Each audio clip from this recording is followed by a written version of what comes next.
What's going on, everybody? Welcome back to the channel. Today something hit me. I'm tired of this one mistake that every beginner makes. I made it too, so yes, I'm guilty of it too, but it's, I promise you, it's the number one mistake that every beginner makes. It's one mistake why a lot of beginner fails, and why 90% of day traders fail. Maybe it's up to 92%, whatever that percent is, in the 90s. And if we can fix this one mistake, if we can learn to manage this mistake, if we can learn to overcome this mistake, the percent will be much higher of profitable traders out there. And this mistake is very difficult. You guys are probably already wondering, what is this mistake? Before I tell you guys, make sure to leave a like, comment down below, subscribe, join us if you want to trade live with me. Click the link in the bio, join our premium Discord, or if you are learning about day trading, when I get really involved into day trading, feel free to check out our beginner course. Alright, so what is this number one mistake that every trader makes? And this mistake is they let their losers run and they cut their wins to short. What does that mean? So it means that if you have a win, as soon as you see a little bit of green, you panic, you sell it, you're like, I just want to take my win, and you take it. And it's fine then, pay yourself. That's what we're here for. Pay yourself. If you're happy with the win, take the win, sure. But the mistake comes in when you hit your losses. And you made this mistake. That's why I'm looking right at you. Because you make this mistake too. When your losses are losing, you hold it, hoping it'll go up until the loss gets too big and you take a huge loss. So your risk to reward is completely messed up. It should be the other way around. You should be cutting your losses quick and letting your winners run, but you don't, because you don't want to see that red. You always have that little hope that maybe some news comes out, it'll reverse and I'll start making money, and you just bag hold it and you take a huge loss on it. So we gotta fix that risk to reward. You can't be making $1 and you're happy with $1, but then you lose 5, right? That means you need 5 green trades just to make up that one red trade. And I see all the time. The way I know it's because so many students message me. They're like, I'm losing money. What can I do? And I'm like, first question I ask, if you come to me and you're saying, I'm down on money. I've been messing up. First question I ask you is, show me your trades. I had a student show me that they've had more green trades than red trades, but they're still down like 30% on their account. And I'm like, okay, I was like, why are your wins only like a 5% average win, but your losses are like a 30% loss? And they tell me, they do not went on how to cut your losses. And one of the main things that comes with is emotions, of course. The emotions. It's always the emotion coming back to the stock market. The stock market is a psychological game first, and then learning how to execute in patterns. It's always a psychological game. I swear, I should be a psychiatrist. I might as well be a psychiatrist as much as I trade in the stock market. So the first thing that we gotta talk about is how can we, when do I cut my losses, right? Let's say I enter a trade, when do I cut my losses? And let me show you guys some example. So in this example, let's talk about a bull flag pattern. A bull flag pattern, a pennant pattern, a triangle pattern. These are all easy patterns that we should know when the pattern is working, and when the pattern has not worked, then we should be cutting losses. Bull flags, we trade them all the time. I swear we trade this pattern like almost every single day. So the bull flag, first thing first, you enter on a breakout of the bull flag. So you enter the breakout of the bull flag. Then you establish, or you should already kind of establish, what are going to be your next resistance points, aka the profit levels. That's when you take profits. You can take profits because you see green. If you want to, sure, go ahead. If you're happy with a certain percent, sure, go ahead. But you're supposed to take profits when the chart tells you to take profits. Remember, guys, the trades are led by the chart. The trades are not led by you.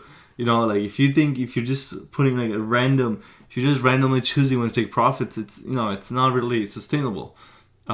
So the first profit level needs to be at the top of the flagpole. Yes, we know that, resistance level. And then after that, we look at the chart. We understand when the next resistance level is, the daily chart frame, psychological numbers, and that's how you establish those resistance levels. And it's easy, guys. The profit-taking aspect of stock trading is easy. It's a fun part. It's a part where you make money, and that's easier. It's gonna be easier for you to understand those kind of things.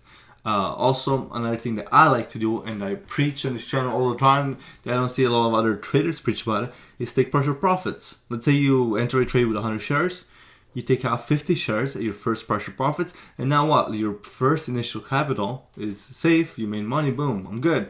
You're playing with house money, you're gonna be less likely to make mistakes. Why? Because your emotions are not gonna be there as much, because you understand that even if this goes soft and you end up red, you'll still be fine. You already took your big partial profits out of it, so that lets you stay in the trade a little longer and let the chart play out, rather than panicking as soon as you see a big red candle or the first red candle at that. Okay, now that's the easy part, guys, and that's to understand profit levels. That's when you understand also support and resistance. Support, resistance, and resistance levels is where your profit levels should be daily on a swing trade. I don't care. Even long-term investing, you can do those. So if you want to learn more about support and resistance, it's going to be a really, really huge key understanding when to cut losses and when to take profits. Click on our support and resistance video that we made on this channel. So many people complain, Antonio, why is the course? Why do I gotta pay for the course? Why do I gotta pay to join the Discord? I can't afford it. It's great, guys, that we make plenty of free educational content. So just stick to free educational content. It's a lot of great content we put out there. Next, let's talk about a more complicated aspect of this, of the risk to reward and the mistake that everybody makes, is understanding when to cut your losses. So cutting your losses can be tricky. The main reason being is because you always have some kind of hope that the stock is going to reverse back up, right? So what can you do that? To do that is you need to understand that the stock, you gotta go back to following the chart. The number one reason on when I cut losses is below a support level. Think about it, guys. If a support level is when buyers are coming in, if it falls below it and buyers are not coming in, that means it's probably gonna keep falling. So why am I gonna hold on to something that's most likely gonna keep falling? Now, if I get a bounce in the support, sure, I'll stay in the trade. So I have my support level drawn out. I'll stay in the trade if I get that bounce, and for a reverse back up, I might even have a down. But if the support breaks, that's when you gotta get out, guys. There's no ifs, ands, or buts about it. If it bounces on a lower support, get back in. You can always get back in. I understand people are under the PTT rule. If you're under the PTT rule and you're struggling, switch to a cash account, get a second or a third broker.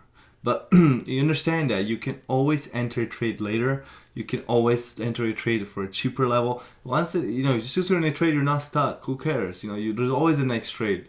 So don't get hung up on this idea. You need to stay in this trade for this long. So that's gonna be my first tip for you guys. Draw the support level. If you're not already drawing out the support and resistance level, I don't even know why you're trading to begin with. So draw the support level. It can be the VWAP. It can be a support level you draw out. It can be the EMA line that you use, the EMA 20, whatever one it is, and exit there. It's that simple. Understand that you gotta have, sometimes you might drop a little under support and reverse. So it's a little more risk you're giving, but I like to let a candle close under support level, right? So if the candle's still fighting on that support level, I want to see it close under. If it closes under it, okay, I'm gonna be out. But if sometimes it dips under, buyers, the buyers come in and it actually closes above it. But if you set a hard stop, it's gonna close you out. And hard stops are great, and I always preach for hard stops.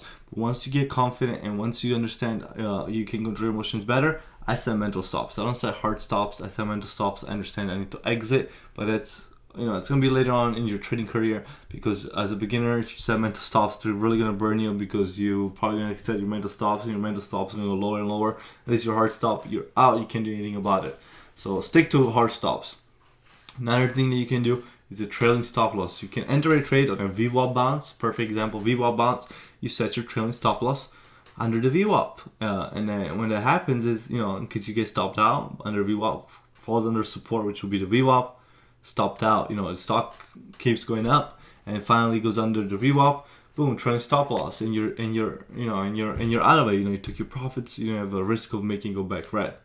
So the number one thing is, guys, you have to control your emotions. I don't know how many times I can talk about it, and that's why retail investors really struggle, is the emotional aspect, because risking your money is difficult, guys. Having your money on the line, you see some green, you want to take it. You see some red, you always got that hope that it can come back up. And sometimes it does happen. It's the worst thing that can happen is when a bad trade goes right for you, because it was a bad trade that long term is gonna work. 9 out of 10 times it's gonna work. It works that one time, and now you think it's always gonna work when it's not always gonna work. Hold on, I take this raspberry cranberry LaCroix. Oh my god, I just love drinking sparkling water. But okay, back to the video. I got a little sidetracked with sparkling water.